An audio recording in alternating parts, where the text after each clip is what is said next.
Like and subscribe to my channel and click the bell icon to get new video updates. The crisis of capitalism. What Martin Wolf did wrong. Some people are famous because they are famous, and important because they meet other important people, although not everyone can remember why they were famous in the first place, especially when they write long books that are difficult to understand. This was the case with Thomas Piketty's Capital in the 21st Century in 2014, and this is also the case with Martin Wolf's new book, The Crisis of Democratic Capitalism. Wolf began writing his new book in 2016, at the time of Donald Trump's political rise. At the time, it seemed like the US was slipping into authoritarianism and taking the rest of the world with it. As Wolf explains in the acknowledgments, he expected to complete his book in 2 years. In fact, it took 5. Writing a book often takes time longer than the author hopes, but in this case the delay reflected a need to revise some of his ideas,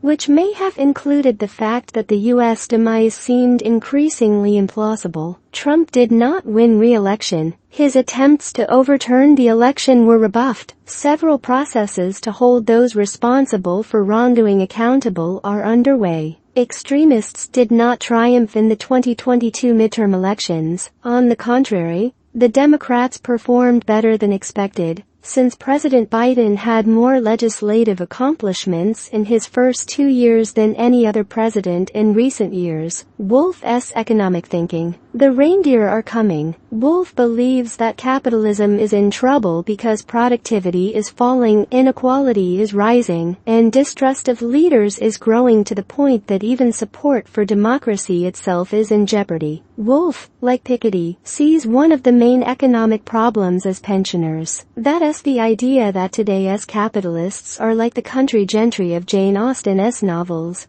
who did little but invest in government bonds and live idly on their tenants' rents, with occasional excursions to the West Indies. Capital is never quiet, Piketty wrote. It is always risky and entrepreneurial, at least in its early days, but it always tends to convert to annuity when accumulated in large enough amounts. That is its calling, its logical determination. Wolf agrees with Piketty. The goal of capitalism is to generate rents. The current slowdown in productivity is a sign that the reindeer have arrived. Wherever Wolf makes big profits, he sees rentiers and excessive unearned earnings. According to Wolf, one reason for the emergence of reindeer is the emergence of winner-takes-all markets. The digital world without marginal costs, platform economy and big data enables the most successful companies to dominate the global markets. In short, a small number of winners, holding strong monopoly positions, seemed able to shape both the present and the future. As a result,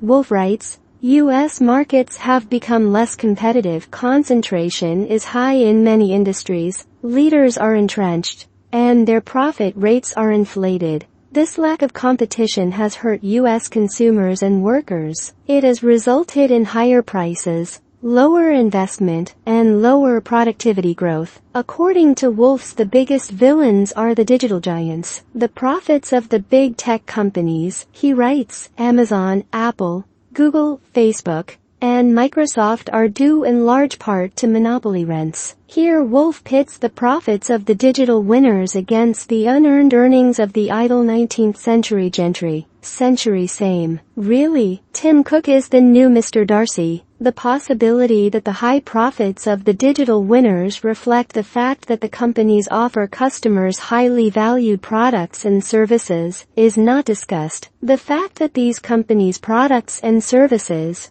could be the result of superior innovation is not even hinted at.